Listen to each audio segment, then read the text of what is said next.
Hey everyone, it's Hiroshi and welcome to my channel. Today is day 3 in Singapore. We are at a gallery called Gillman Barracks. It has a bunch of different galleries going on, but today we want to check out one installation by one artist that I know very well. Hello, my name is Kin Leonn. We are friends from very long ago, and I am having an installation here with some other artists. Myself, Sean Gui, Zianti, and Sushen. Yeah, it's called In Praise of Boredom.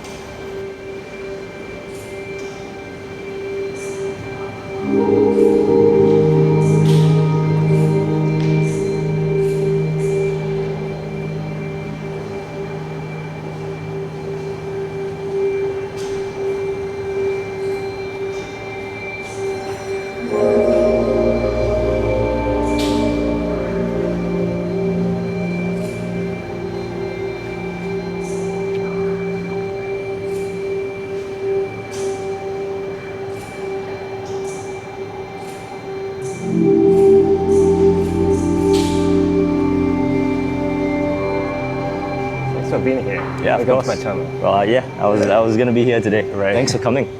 My pleasure. So yeah, tell me about your work. Okay, so this is an exhibition called In Praise of Boredom. It's me plus 3 other artists, Sushen, Sean, and Izzy, and we are all kind of doing our own thing, but being influenced by each other in the space. So my work is an audiovisual work in the center of the space that consists of a few lights and some sound.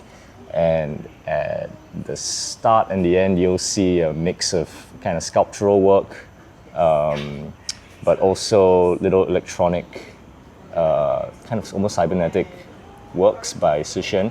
And peppered around the space, you'll see text by Zianti, who's responding to us in the space. So you'll have to, it's hard to explain what it's about, but you just have to come in and take a look, really. Yeah.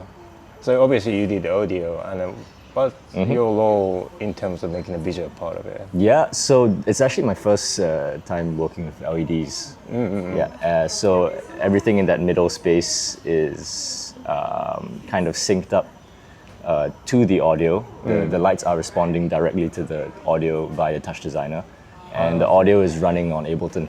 Yeah. Yeah, so usually, I mean, I've done installations before where it's just sound, and I'm quite, and we actually, you know, had an installation in the same space. You're doing, science. yeah, Oculus space. Right now, your music's there, and then my music was also in the same space with the 10 speakers, and I did like a multi-channel kind of surround sound thing.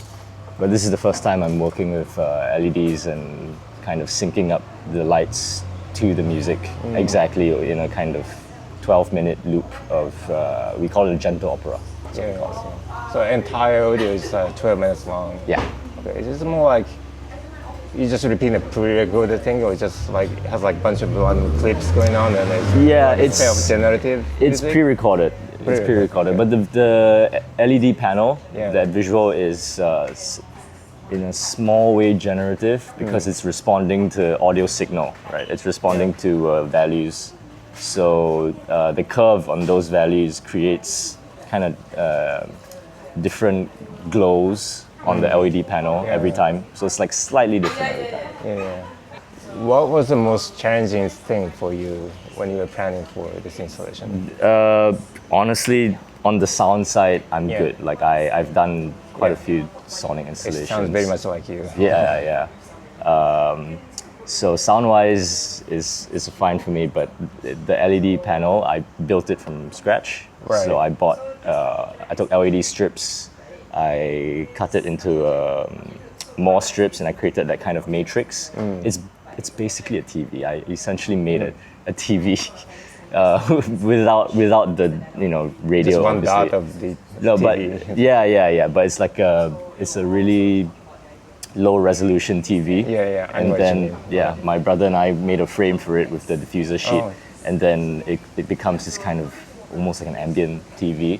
So anything you feed into it just gives off a strange glow that's not, you can't tell what it is, but it's just kind of like an almost like orb-like things moving around the screen. Yeah. Yeah, but making that was the biggest Right. problem because I'm not an electrician. I've never really made Right. something like that before. Oh, your so- brother helped you to make that. No, I that one I made myself. Oh, you did? He made the frame. He helped me Oh, make okay, the frame outside, but the board itself using a ESP32 Arduino chip, running WLED, which is like a lighting thing that you can. It's like free on GitHub, and it comes with a web app. But you can sync that to Touch Designer.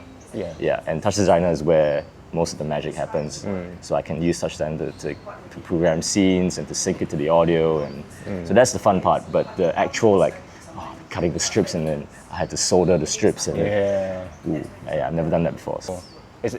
The paper you use to wrap around the frame, it looks kind of like a Japanese paper. But A little bit, right? Yeah. It's actually it's diffuser sheet for Diffuser sheet. for photo shoots. And then oh, they yeah, put for that the sheet- lighting. Yeah, for the lights. Oh, interesting. Yeah, so we wrapped that around. But yes, we wrapped it around the frame as though it were like a gift. Yeah.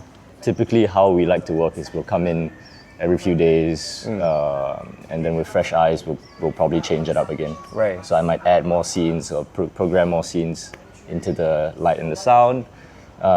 Izzy Auntie will probably write more text to paste around the space in response to that. Sean and Sushan, they're kind of good at just moving their things around to catch the light in the space. Yeah, little things like that. Yeah, definitely. In that sense, it's kind of like a mini residency. We like to treat our exhibition like a little residency. That's true. Where we're coming in and constantly Yeah, changing yeah. it. Yeah. Yeah. So today is February 22nd, right? The 22nd, and we just got started. And how long will this last? Until 2nd March. It's open every day from 11 a.m. to 7 p.m. Yeah, that's right. So if you're around, please make sure to drop by Gillman Barracks. And if you are lucky enough, maybe you can just get to talk with Kin Leonn here, Yeah, if I'm here. if he's here. Yeah. All right, man. Yeah, thank you. Thanks for the interview. Yeah, this really felt like an interview. Yeah. Yeah.